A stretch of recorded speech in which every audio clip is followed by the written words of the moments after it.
Assalamualaikum warahmatullahi wabarakatuh. Saya Monika Cayani dengan nomor BP 1911022030 akan menjelaskan materi ini mengenai modal kerja. Sebelumnya kita akan membahas yaitu pengertian modal kerja, macam-macam modal kerja, dan ruang lingkup modal kerja. Berikutnya itu pengertian modal kerja. Modal terdiri atas modal kerja atau working capital asset dan modal tetap atau fixed capital asset.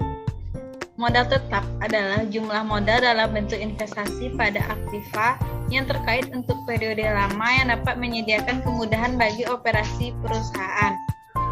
Modal kerja adalah modal yang menitibaratkan pada jumlah dana yang diperlukan untuk mencukupi kebutuhan dalam menjalankan operasi perusahaan yang bersifat rutin dan untuk jangka pendek.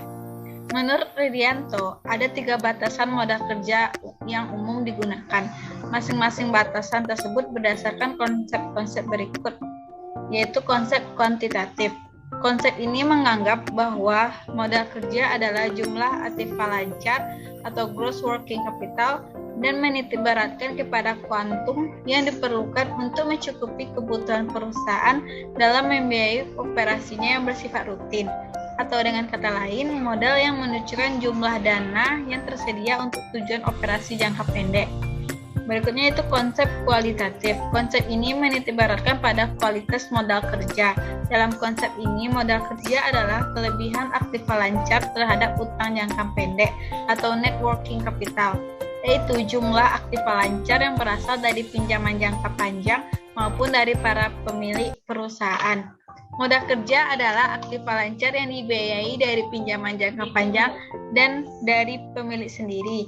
Adanya modal kerja berarti tersedianya aktiva lancar yang lebih besar dari utang lancar, sehingga menunjukkan tingkat keamanan bagi kreditor jangka pendek.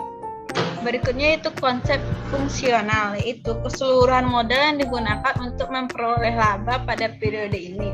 Tetapi sebagian modal atau dana juga digunakan untuk memperoleh laba di masa yang akan datang.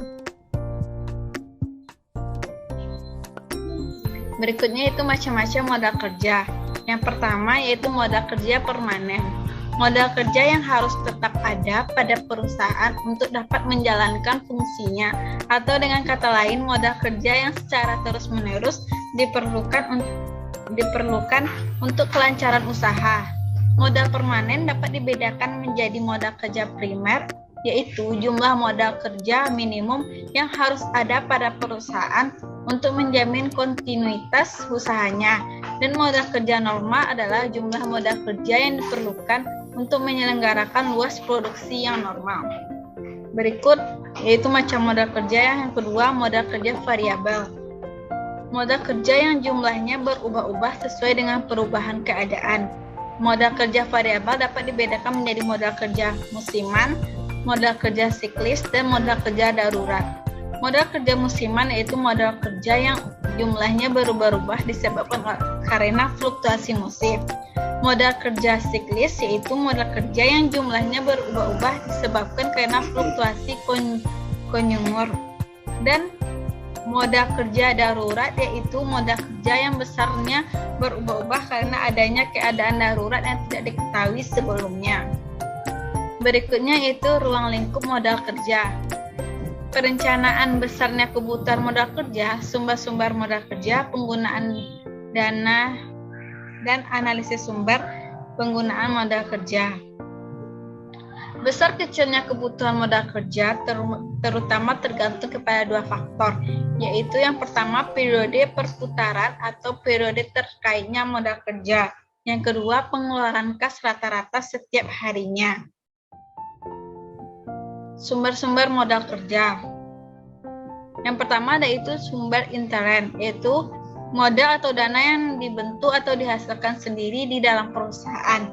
Yang kedua itu sumber eksternal, sumber yang berasal dari luar perusahaan. Dana yang berasal dari sumber ekstern yaitu dana yang berasal dari para kreditor dan pemilik, peserta atau pengambil bagian di dalam perusahaan, dan disebut dengan istilah modal asing. Dana yang berasal dari pemilik, peserta, atau pengambil bagian di dalam perusahaan merupakan dana yang akan tetap ditanamkan dalam perusahaan. Dana ini disebut dengan modal sendiri. Berikutnya itu sumber modal kerja suatu perusahaan dapat berasal dari yang pertama hasil operasi perusahaan, yaitu jumlah net income yang tampak dalam laporan perhitungan laba rugi ditambah dengan depresiasi dan amortisasi. Yang kedua yaitu keuntungan dari penjualan surat-surat berharga yaitu atau investasi jangka pendek. Yang ketiga keuntungan dari investasi jangka panjang. Yang keempat simpanan wajib maupun berjangka, deposito dan lain sebagainya yang merupakan suatu sumber menyebabkan bertambahnya modal kerja. Adapun sumber-sumber modal kerja menurut Rianto, yang pertama berkurangnya aktiva tetap, yang kedua bertambahnya modal, yang ketiga bertambahnya utang jangka panjang, yang keempat adanya keuntungan dari operasi perusahaan. Berikutnya itu penggunaan dana. Pemakaian atau penggunaan modal kerja akan menyebabkan perubahan bentuk maupun penurunan jumlah aktiva lancar yang dimiliki oleh perusahaan. Tetapi penggunaan aktiva lancar tidak selalu diikuti dengan berubahnya atau turunnya jumlah modal kerja yang dimiliki oleh perusahaan. Berikut penggunaan aktiva lancar yang mengakibatkan turunnya modal kerja. Yang pertama itu pembayaran biaya, seperti upah, gaji, pembelian bahan atau barang yang diperlukan, supplies, dan pembayaran biaya-biaya lainnya. Yang kedua itu adanya kerugian dari penggunaan modal kerja, karena kerugian di luar usaha harus dilaporkan tersendiri dalam laporan perubahan modal kerja. Yang ketiga adanya pembentukan modal. Pemisahan aktiva lancar untuk tujuan-tujuan tertentu dalam jangka panjang, adanya perubahan bentuk aktiva dari aktiva lancar menjadi aktiva tetap. Yang keempat adanya penambahan atau pembelian aktiva tetap. Yang kelima pembayaran utang, itu utang jangka panjang serta pembelian kembali. Yang keenam pengambilan uang oleh pemilik. Berikut itu laporan sumber dan penggunaan dana. Bagian pertama menunjukkan perubahan yang terjadi untuk setiap jenis atau elemen modal kerja dan perubahan modal kerja secara total. Bagian ini menggambarkan kenaikan atau penurunan setiap elemen aktiva lancar, utang lancar, serta perubahan total modal kerja dalam satu periode tertentu. Bagian kedua menunjukkan sumber dan penggunaan modal kerja atau sebab-sebab terjadi perubahan modal kerja. Bagian ini menggambarkan sumber-sumber tertentu dari modal kerja diperoleh serta berbagai penggunaan dari modal kerja tersebut. Berikut adalah contoh laporan finansial selama 2 tahun terakhir milik PT Duo Dewantari.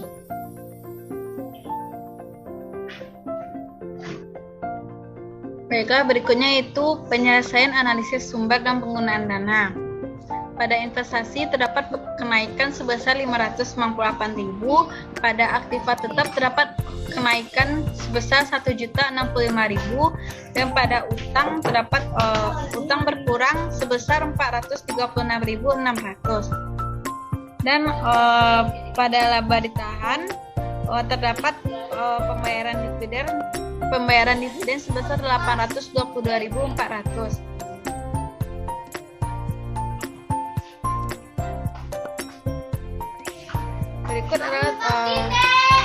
Berikut yaitu laporan sumber dan penggunaan dana.